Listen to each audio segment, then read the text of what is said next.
자, 그럼 완성품 환산량 구하는 걸 먼저 설명을 드릴게요. 자, 우리 전환세무 2급의 포인트는 완성품 환산량 구하는 데 있어요. 그럼 완성품 환산량 구하는 공식은 지금 우리 평균법하고 선의선출법이 지금 재료비, 가공비 이렇게 둘로 나누고 있죠. 자, 그럼 여기에서 재료비라고 하는 거는 우리가 과거에 직접 재료비를 이야기하는 거고, 가공비라고 말하는 건 가공원가 말하는 거예요. 직접 노무비, 제조 간접비 이걸 이야기하는 거예요. 그럼 우리 처음 제조원가 3요소 할 때에 직접 재료비만 두고 직접 노무비, 제조 간접비를 우리 가공원가, 전환원가라고 하면서 분류하는 방식이 있죠. 그게 종합원가 계산 제도를 사용하는 곳에서 쓰는 방식인데, 자, 그럼 여기에서는 이 둘을 구분하는 이유가 그냥 쉽게 말하면 재료는 쓰다 남으면 다음번에 쓰면 돼요. 그런데 노무비나 제조 간접비는 다음번에 쓸 수가 없다라는 거예요. 근데 그런 걸 뭐라고 표현하냐면 투입 시점이 상이하다라고 하는 거예요. 투입 시점이 서로 다르다는 이야기예요. 들어가는 투입 시점이. 그럼 이 투입 시점에 대한 표현에서 공정 전반에 걸쳐서 균등하게 투입한다라는 표현이 있어요. 한마디로 쓴 만큼 들어간다는 말을 공정 전반에 걸쳐 균등 투입된다 이렇게 표현을 할 건데, 이 공정 전반에 걸쳐 균등하게 투입된다는 건 쓴 만큼 들어간다는 거니까, 자, 이건 재료비는 쓴 만큼 넣을 수도 있겠죠. 사와서 우리 쓸 만큼만 사와서 투입할 수도 있고, 가공비도 이렇게 쓴 만큼만 투입할 수가 있어요. 그렇기 때문에 얘네들은 완성도만큼 우리가 소비가 된다는 거예요. 그래서 완성도만큼 산출을 하게 될 건데, 자, 그런데 표현 중에서 공정 단계에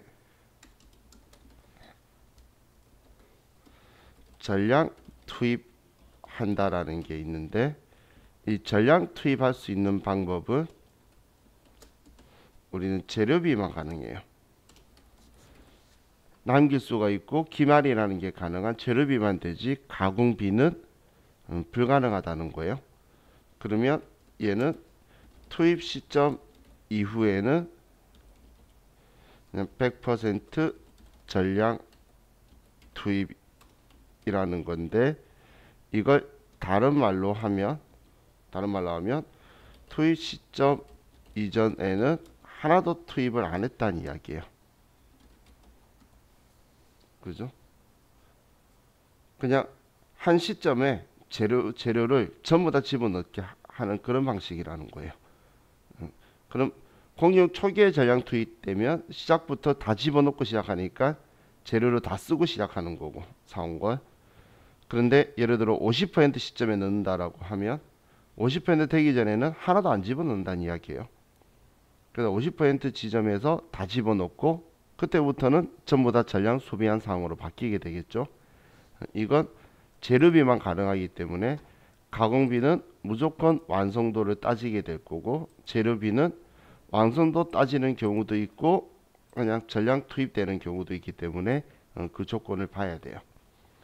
그럼 이 말들을 다르게 말하면 우리 재료비나 가공비가 투입 시점이 같다면 재료비와 가공비 구분의 의미가 없다라는 거예요. 우리 평균법과 선의선출법은 기초에서 차이가 나는 거고, 하지만 재료비와 가공비는 투입 시점에서 차이인데, 우리 평균법과 선의선출법은 기초의 차이이기 때문에 기초가 없으면 구분의 의미가 없고, 재료비와 가공비는 투입 시점의 차이이기 때문에 투입 시점이 똑같다면 모든 원가는 공정 전반에 걸쳐 균등하게 투입된다 이렇게 표현하면 그냥 재료비, 가공비 구분이 문제에 안 나와 있어요. 근데 그게 아니면 얘네들은 지금 방금 얘 재료비가 직접 재료비라 그랬죠. 그럼 직접 재료비만 가지고 따로 재료 전량 투입되면 계산하고, 가공비만 가지고 이렇게 얘는 균등하게 투입되니까 얘만 계산을 해서 얘네들을 합쳐야 단기 총 제조 원가가 되겠죠. 그래서 따로따로 지금 이 두 개를 계산을 해서 합쳐주는 방식을 쓸 거라는 거예요. 그럼 지금 제가 이 적은 공식에서 보면 완성량이야 100%다 투입이 되겠죠. 그러면 이 가공비에서는 기말량과 그리고 여기에 기말량과 기초량이 무조건 완성도를 따질 수밖에 없는 상황인 거예요. 완성도를. 왜냐하면 가공비는 균등하게 투입 쓴 만큼만 들어갈 수밖에 없기 때문에 완성도를 따지게 될 거예요. 자, 지금 제가 이야기한 것보다 숫자를 가지고 보는 게 훨씬 더 여러분들이 편하실 거니까 자와 같이 그냥 계산하는 문제를 보면서 보면 훨씬 더 쉬워요. 자, 그럼 자, 문제를 가지고 같이 좀 볼게요.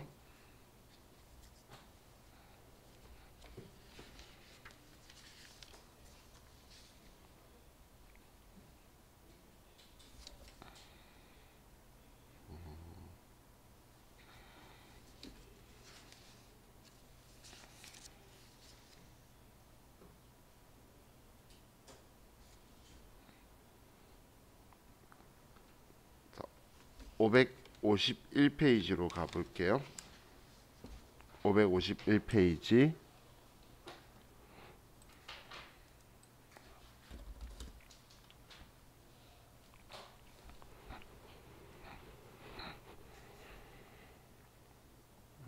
자, 551페이지 8번이죠.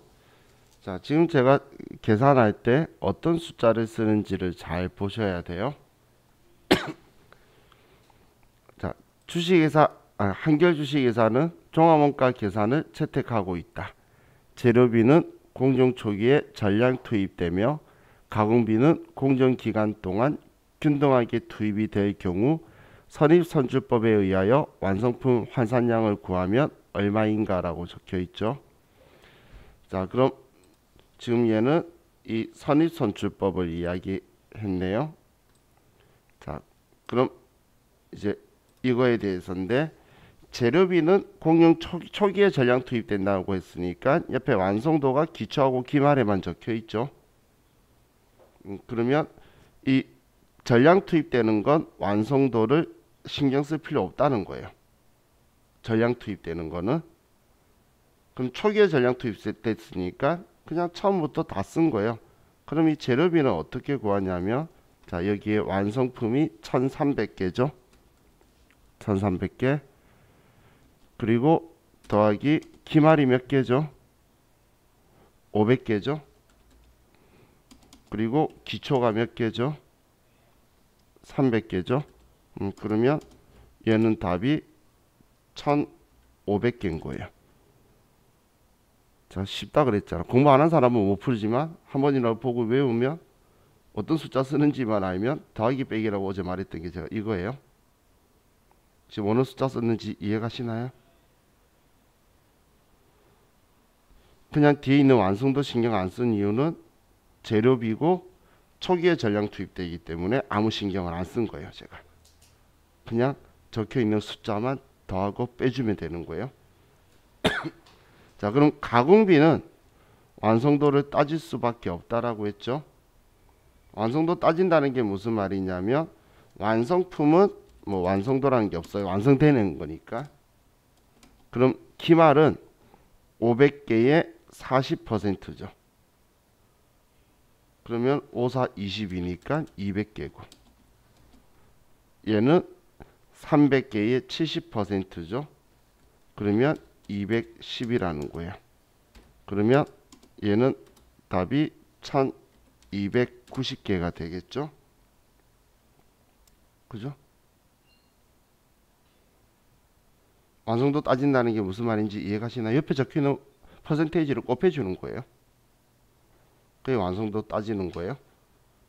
그럼 답이 이거예요. 재료비 그리고 가공비. 그럼 답은 3번이 되겠죠. 그죠? 지금 얘는 선입선출법이라서 이렇게 계산한 거고, 평균법이라고 했다면 평균법은 1300개 더하기 500개에서 1800개가 답이에요. 그래서 많은 사람이 평균법에 재료비 물어보면 다 암산해요. 이 정도 더하기 빼기 다 하니까. 그죠? 그리고 얘는 1300개 더하기 200개라서 얘는 1500개예요. 평균법이라면 답이 1800 그리고 1500. 정말 차이는 이거의 차이죠. 그죠? 그래서 이 공식을 기억을 하시고 완성품 환산량 물어보면 이걸로 계산하면 되는 거예요. 지금은 선의선출법이니까 이걸 한 거예요. 자, 또 문제 풀어볼게요. 563페이지로 갈게요.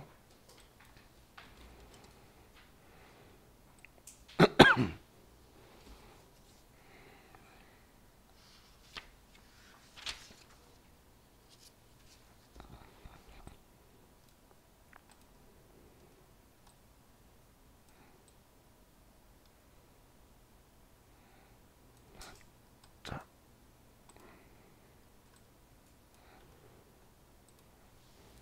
10번. 다음 자료에 의하여 종합원가 계산에 의한 가공비의 완성품 환산량을 계산하시오. 가공비는 가공 과정 동안 균등하게 발생한다고 가정한다. 자, 이번에는 평균법으로 계산한 경우와 선입선출법으로 계산한 경우를 물어봤죠. 그럼 둘 다 가공비니까 가공비는 무조건 균등하게 발생할 수밖에 없어요. 쓴 만큼 들어가니까 완성도 따지라는 거예요. 그러면 평균법의 가공비 보면 완성량이 600개죠. 그리고 기말량이 얘는 완성도 따져라 그랬잖아. 4728이니까 280개죠. 그러면 880개가 평균법의 가공비 완성품 환산량인 거고, 그럼 선입선출법의 가공비 완성품 환산량은 600개에 기말 280개 더하고 빼기 기초는 얘는 60개죠. 그럼 60개를 빼면 얘는 820개다. 그럼 답은 880개, 820개. 그래서 답이 1번이 되는 거예요. 그럼 제가 완성도 따진다라고 말한 거에 대한 의미를 이해가시죠? 옆에 적혀있는 완성도를 산출하라 하는 이유가 그냥 곱해줘라 그 이야기예요. 자, 그럼 571페이지로 가볼게요.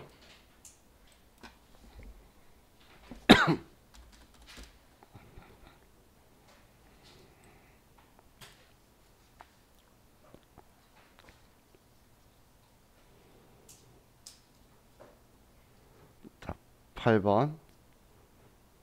종합원가 계산 방법 중 선입선출법에 의하면 다음 물량 흐름에서 가공비의 완성품 환산량은 얼마인가?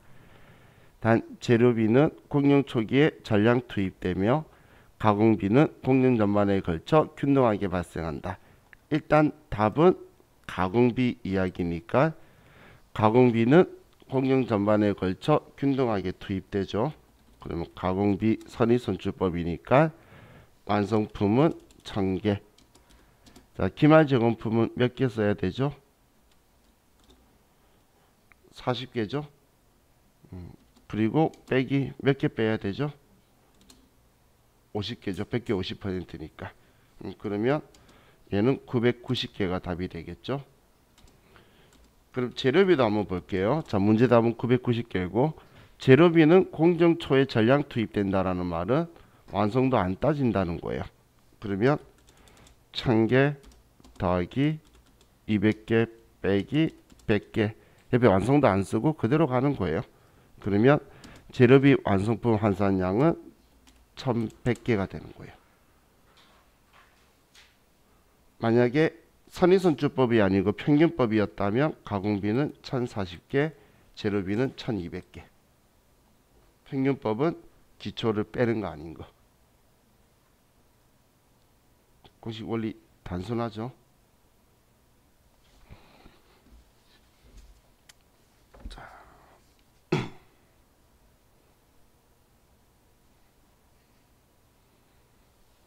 다음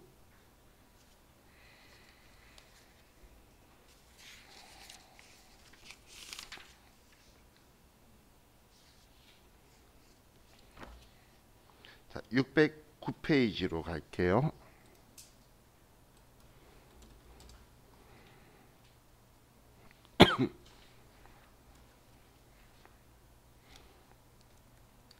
자, 이제 여러분을 조금 고민시키는 거.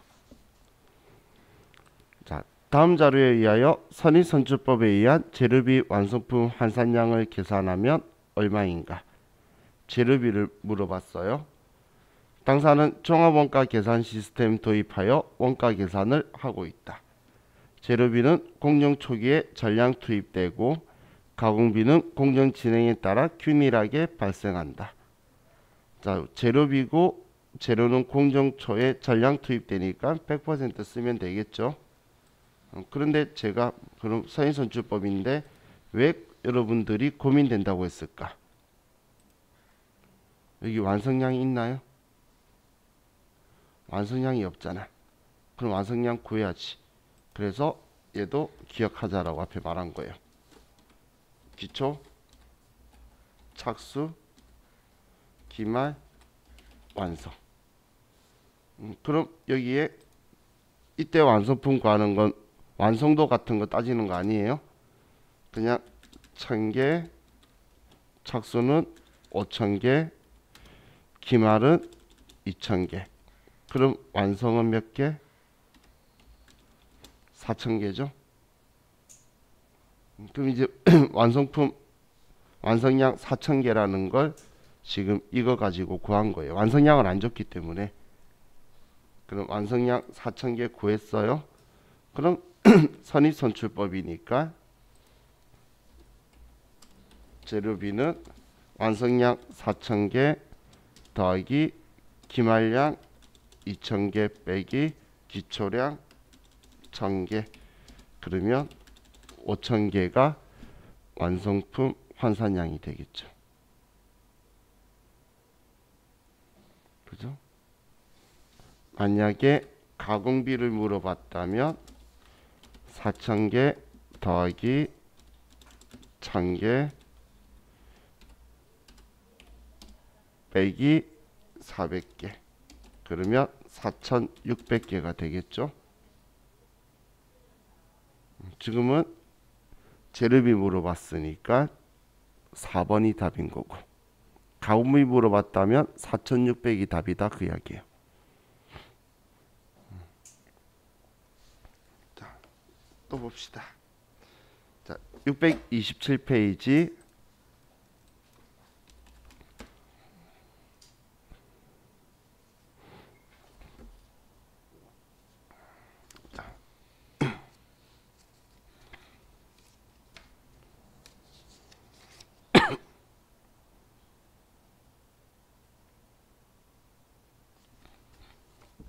자, 627페이지를 볼게요. 자, 이번엔 좀 특이한 문제가 형태로 또 나왔어요. 자, 보시면 완성품이 2000개이고 기말 제공품은 500개. 이 경우 평균법에 의한 종합원가 계산에서 재료비 및 가공비 완성품 환산량은 몇 개인가? 단 재료는 공정 50% 시점에 전량 투입되며 가공비는 전공정에 균일하게 투입됨. 자, 그럼 자, 먼저 지금 평균법이죠. 평균법. 그러면 재료비를 볼게요. 일단 완성품은 2000개죠. 그럼 기말을 더할 거예요. 자, 기말에서 잘 생각해 보면 지금까지는 공정 초기에 전량 투입됐으니까 제가 100%를 다 썼죠. 근데 제가 이 앞에 이런 표현을 썼어요. 재료비는 투입 시점 이후에 100%니까 초기니까 지금 만들고 있는 단계에 100% 썼다고 했는데, 만약에 중간에 넣는다고 생각했을 때는 투입 시점 이전에는 0%, 투입 시점 이후에는 100% 다 들어가 있는 거예요. 그럼 지금 기말 제공품은 40% 완성되어 있는데 50% 시점에 전량 투입한다는 거예요. 그럼 50% 이전에는 하나도 안 집어넣는다는 이야기죠. 이해가시나요? 그럼 50% 전량 넣으니까 50% 이전에는 하나도 안 들어갔다는 건데, 지금 기말 제공품이 40%죠. 그러면 아직 하나도 안 들어갔다는 이야기예요. 이렇게 생각하시면 돼요. 자, 우리가 공정이 있는데, 자, 지금 여기에 지금 이 지점에 우리 투입기가 있는 거예요. 투입기가 원재료 투입기가 여기에 있는데, 여기 이 지점이 50%인 거예요.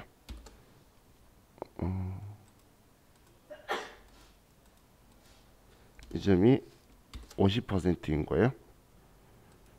그럼 우리 공정에서 자, 이렇게 물건을 만드는데, 지금 우리 기말 제공품이 12월 31일 날 끝난 물건이 이렇게 쭉 단계를 따라오다가 여기까지 멈춰버린 거예요. 아직 투입기까지 안 오고, 아직 여기 40% 지점에 얘가 기말이 멈췄다는 거예요. 그럼 아직 투입기를 안 갔죠. 그렇기 때문에 아직 하나도 안 들어갔다는 거예요. 만약에 60%라고 그랬으면 500개가 다 들어간 거고, 지금은 하나도 안 들어간 거라서 얘는 0원인 거죠. 그래서 2000개가 된다는 거예요. 이게 전량 투입의 특징이에요. 전량 투입은 뭐 아니면 도예요. 다 들어가거나 하나도 안 들어가거나. 그럼 초기에 투입이면 신경 안 쓰고 그냥 다 들어갔다고 넣고 시작하는 거니까. 근데 공정 중간에 넣는 경우에는 이런 변수가 발생할 수가 있겠죠. 그럼 가공비는 2000개 더하기 얘는 완성도 따라가는 거니까 500개의 40%는 200만 원이죠. 200개죠. 그러면 2200개다. 그래서 답은 1번이 되겠네요.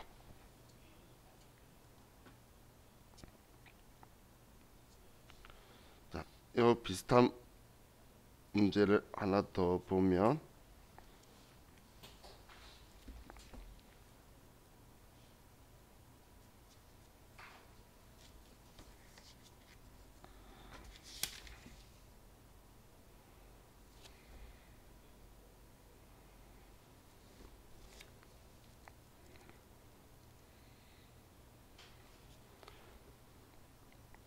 자, 519페이지로 앞으로 좀 갈게요.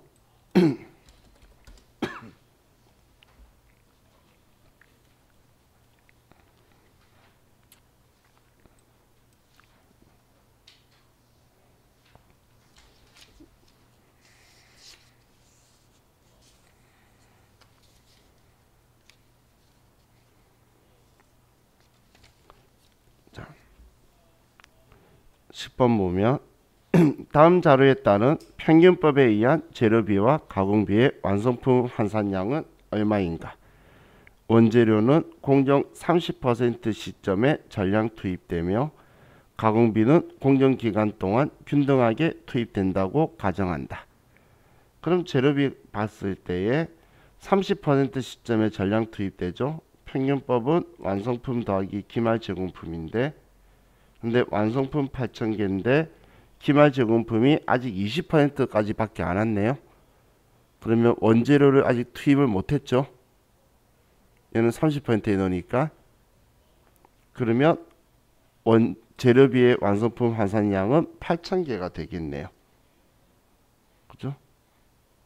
왜 8000개인지 이해가시죠? 아직 안 넣, 30%까지 안 왔잖아요. 그래서 아직 하나도 안 넣은 거예요.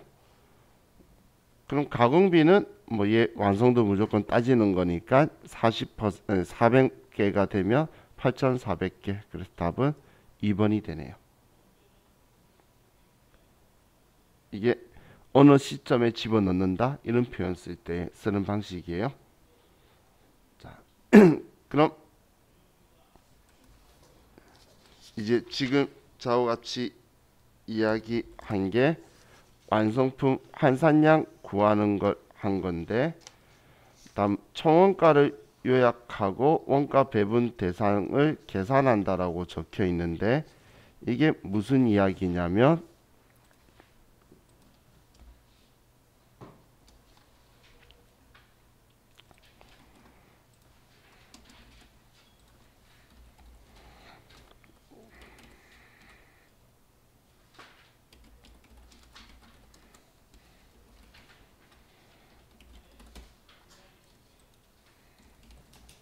아이고 저르비래.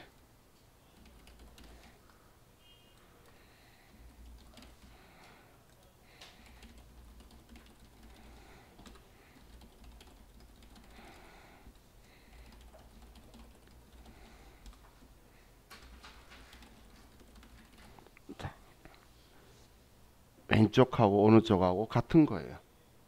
근데 왼쪽은 수량으로 이야기하는 거고 오른쪽은 금액으로 이야기하는 거예요.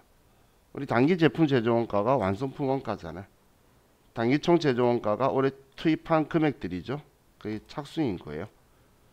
그럼 지금 우리가 완성품 환산량을 구했는데, 사실 원하는 건 뭐냐면 이걸 구하고 싶은 게 원하는 목적이에요. 목적. 원하는 건 이건데 이걸 구하려고 하니까 우리는 지금 이 값들을 모른다는 거예요. 그런데 알겠는 건 이 값을 알겠다는 거죠. 그럼 이 값, 어차피 이 값 둘의 합이 대변에 있는 얘 둘의 합과 일치하니까, 그럼 이 값들의 합을 구하는데 평균법이라면 얘 둘이를 더하고 선의선출법이라면 얘를 취급 안 하고 뺄 거라는 거예요. 기초는 올해 들어간 게 아니고 전년도에 들어간 거거든. 그 파악한다라고 이야기하는 게 지금 얘예요.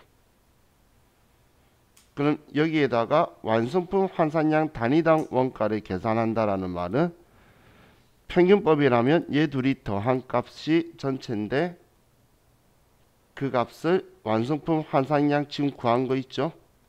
이 구한 걸로 나누기 n분의 1 하는 거예요.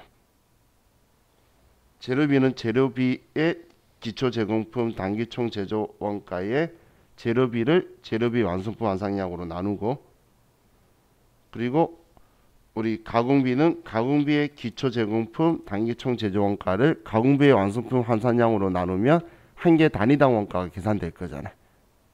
그죠? 그럼 이제 한 개당 원가가 계산되면 그 다음 하는 게 뭐냐면, 우리 지금 차변의 합은 알죠?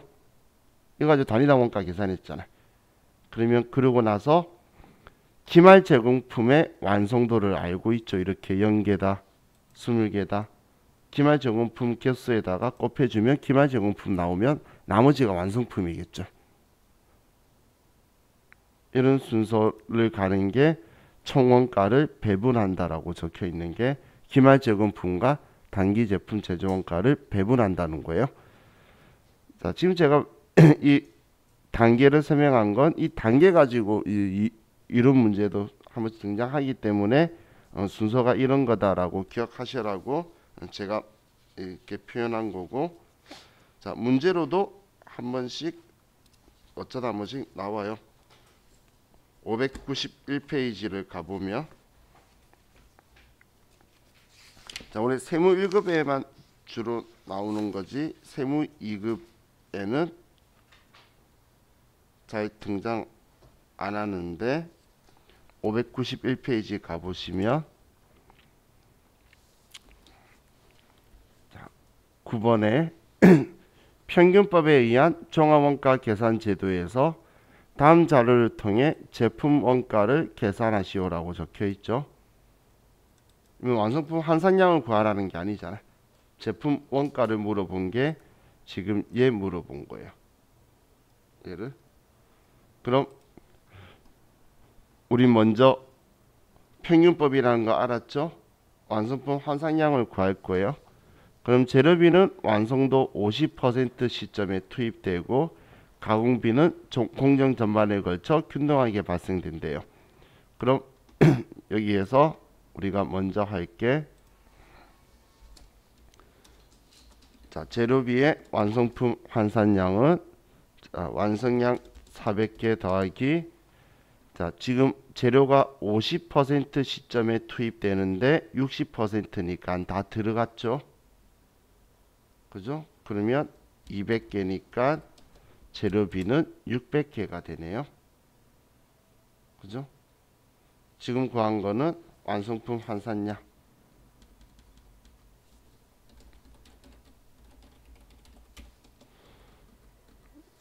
다음 가공비의 완성품 환산량은 400개 더하기 120개를 하면 520개가 되죠.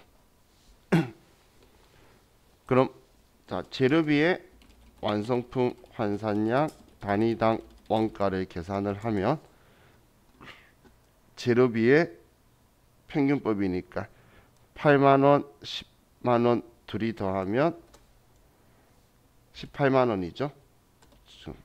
8만원, 10만원 더했어요. 이거야. 기초 제공품의 단기 제조 원가가 이거. 제조 원가가 이거.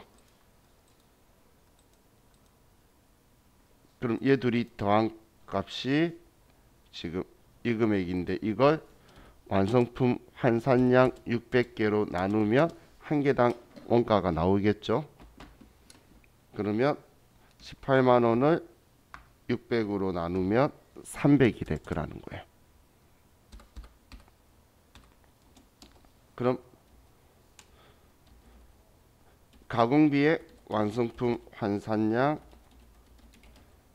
단위당 원가는, 자, 10만원, 16만원을 다 더한 값에 완성품 환산량이 520개죠. 그럼 26만원을 520개로 나누면 한 개당 500원이 되네요.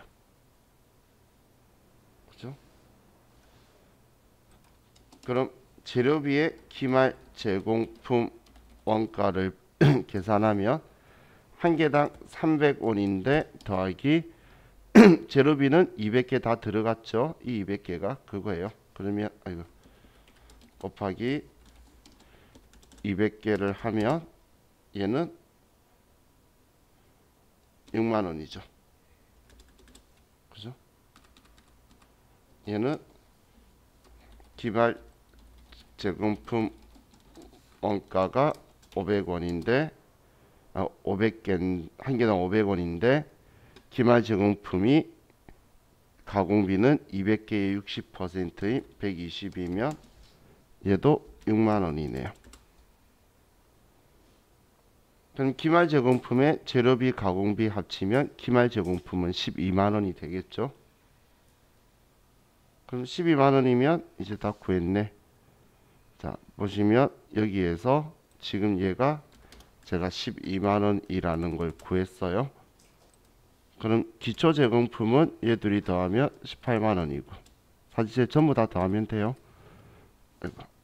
기말 단기 총 제조 원가는 26만원이고 그럼 여기에 이제 얘 빼면 얼마죠? 18만원 더하기 26만원 빼기 12만원을 하면 32만원. 그래서 단기 제품 제조 원가는 32만원이다. 답이 1번이 되네요. 이게 전체 풀세트예요. 지금 완성품 환산량이 핵심 과제인 게 이걸 가지고 전부 다 사용을 해서 가죠. 그래서 이런 방식이 풀세트인데 자주 등장하는 건 아니에요. 이거는 어쩌다 한 번씩 이런 식으로 나와서 기말 제공품 금액을 물어볼 때도 있고 단기 제품 제조 원가까지 제품 원가까지 물어보면 여기까지 가는 거고 이렇게 간다고 보시면 돼요.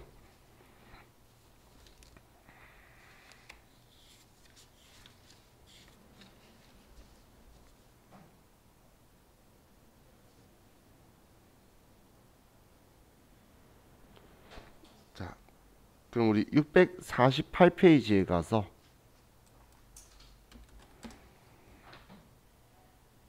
648페이지에 10번에 가면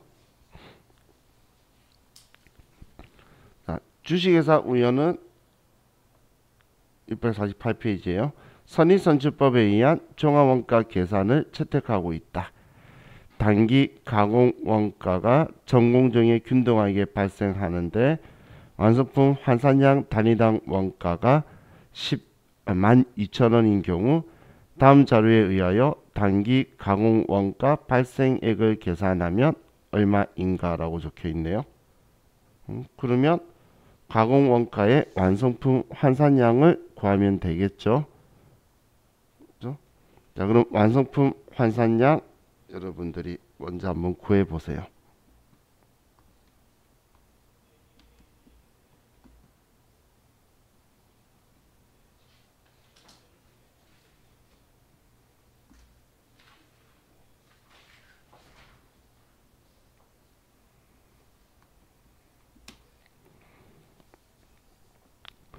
(3180개가) 나오나요?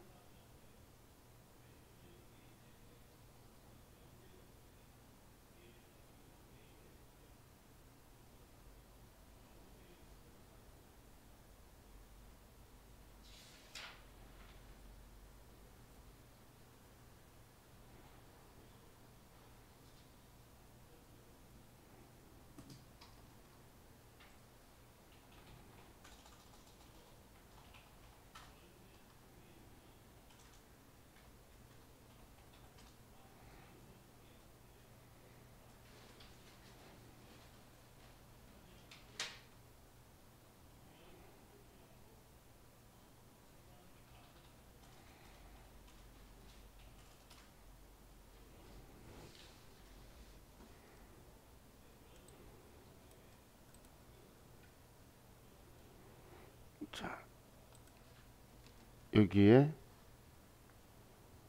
기말 제공품 4728 280개 더하고 그리고 75%면 300개 빼면 되죠. 선의선출법이니까. 그러면 3180개죠. 자, 완성품 환산량 구하라 그랬잖아요. 방금. 그럼 완성품 환산량만 구하라는 이유가 완성품 환산량인데 단위당 원가가 이거면 이거 곱해주면 가공비 발생이 나오겠지.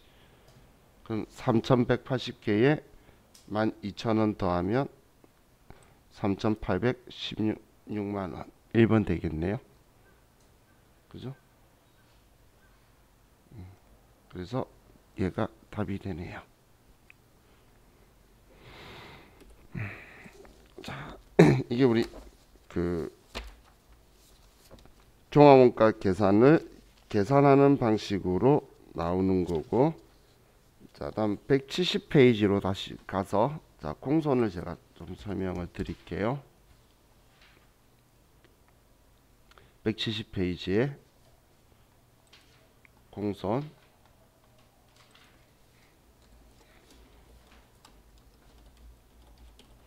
자, 공선품은 불량품을 이야기하는 거예요. 불량품. 그럼 얘는 우리 작업 폐물이나 부산물이 아니에요. 제가 낫이라 쓴 건 아니란 뜻이죠. 작업 폐물이나 뭐 이런 거 부산물 이런 것들은 스크랩 뭐 이렇게 이야기하는 거고, 공성품은 우리가 물건을 만들었는데 우리가 원하는 기업이 원하는 성능에 미달되는 물건을 공성품이라고 표현을 해요. 그럼 이 공성품도 우리가 계산을 할 때 자, 제공품인데 기초, 착수, 기말, 완성 이렇게 있을 때 기초가 1000, 착수가 2000, 기말이 1400개가 남아 있어요. 그러면 완성 몇 개 해야 되죠? 1600개 해야 정상이죠.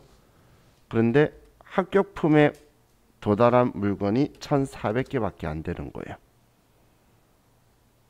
그러면 이때 이제 우리는 공손품이 200개 발생했다고 볼 수 있겠죠. 그죠? 자, 그럼 이 공손은 자, 분위기는 감모손실하고 비슷해요. 우리 재고자산 감모손실하고 비슷한, 분위기가 비슷하다 말하는 게 감모손실하고는 다른 거예요. 감모손실은 물건이 없어진 거예요.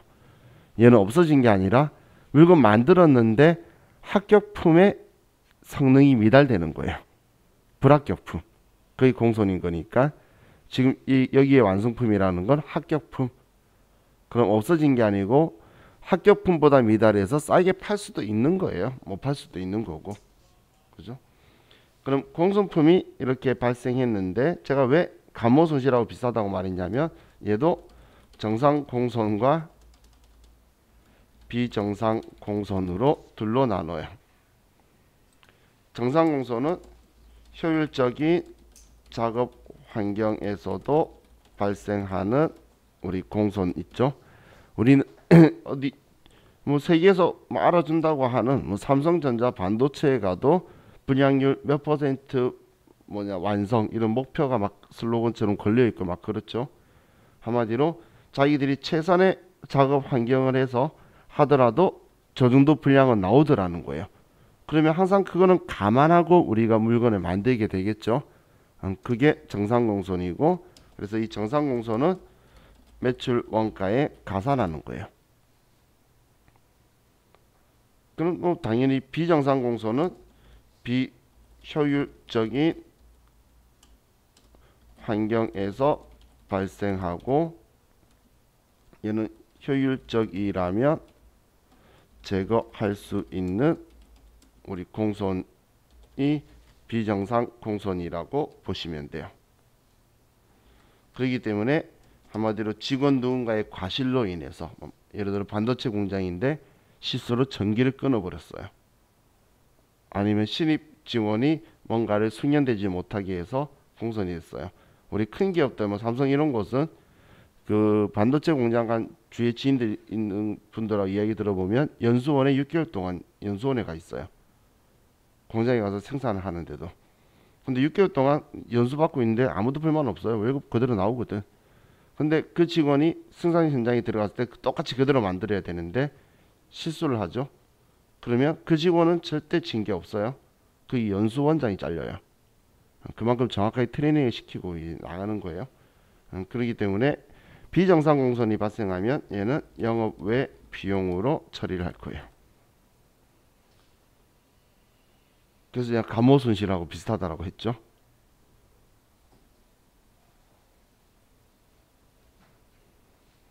근데 이 정상공손은 그런 매출 원가에 더하고 비정상공손은 매출 원가에 뭐 아예 영향이 없는데, 정상공손은 어떻게 구하냐면 일반적으로 정상 공손 수량은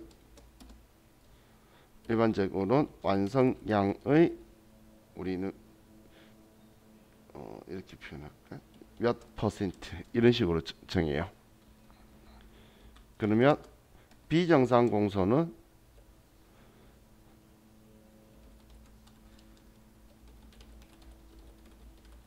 비정상 공손 수량은 총 공손 수량 빼기 정상 공손 수량을 빼면 비정상 공손 수량이 나오는 거예요.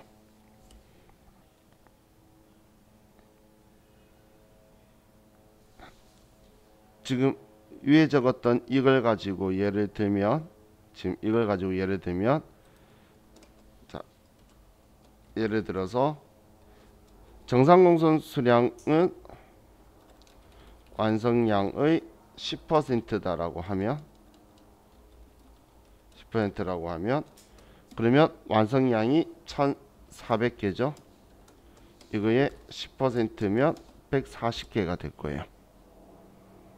그럼 140개까지는 인정해 줄 거란 이야기인데, 그럼 비정상 공손을 구하면 얘는 우린 전체 공손이 200개죠. 그런데 정상 공손이 140개면 나머지 60개는 인정 안 하겠다. 비정상 공손 이렇게 되는 거예요. 비정상 공손 수량 구하는 방식은 단순하죠. 전체 공손 중에 정상 공손을 빼면 나머지는 비정상 공손이 된다. 이렇게 보시면 돼요. 자, 그럼 이 비정상 공손의 경우에는 매출 원가에 포함을 안 하기 때문에 그냥 얘는 영업의 비용이라서 신경 안 쓰는데, 그럼 이제 얘가 정상 공손인 이 140개가 또 이제 우리를 고민하게 만들 건데, 고민하게 만드는 건, 자, 기말 제공품의 예를 들어 완성도가 50%다라고 볼게요. 그럼 우리 완성품이라고 말하는 건 불량품 검사를 받았겠죠. 완성품 불량품 검사 받아서 합격품에 도달한 게 완성품이잖아. 도달 안 한 게 지금 공손이라고 이야기한 거죠. 그럼 이 중에서 140개가 정상 공손이라고 하는데, 그럼 이 140개 분량이 여기에서 나왔냐 여기에서도 나왔냐라는 걸 따져야 돼요. 둘 다 매출 원가에 포함은 될 건데, 여기면 올해 완성품에서 들어간 거고 여기면 내년 완성품에 들어갈 거잖아. 이걸 어떻게 나눌 거냐라는 건데, 그것 때문에 따지는 게 뭐냐면 이제 검사 시점을 따지게 돼요. 불량품 검사 시점. 자, 우리가 검사 시점이라는 걸 말하는데, 검사 시점은 불량품 검사 시점이고 그럼 얘는 당연히 검사 시점을 통과하면 불량품을 배부를 하는 거고, 검사 시점 통과를 하면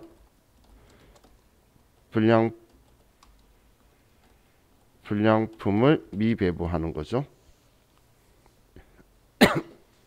자, 이 말은 이렇게 보시면 돼요. 자, 지금 얘가 50%인데 그런데 불량품 검사를 60%에 한다라고 볼게요. 그러면 얘는 아직 불량품 검사를 안 받았겠죠.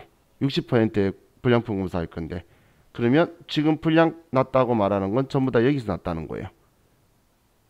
얘는 불량품 검사를 안 했으니까, 검사를 60%에서 하니까. 그런데 불량품 검사를 예를 들어 30%에서 한다는 거예요. 그러면 얘도 불량품 검사 맞은 거고 얘도 당연히 맞은 거죠. 그럼 둘 다 불량품 검사했었으니까 이 140개는 이 둘 다한테서 발생했다는 거예요. 한마디로 얘는 당연히 적용이 되는 건데, 얘가 불량품 검사를 했었어야지만 배부가 되고, 안 했으면 불량품은 여기서 나온 게 아니라는 거예요. 그게 기말 제공품 완성도하고 이 검사 시점하고 그걸 이제 따져서 하는 거다. 이렇게까지 개념만 알고 계시면 될 것 같아요.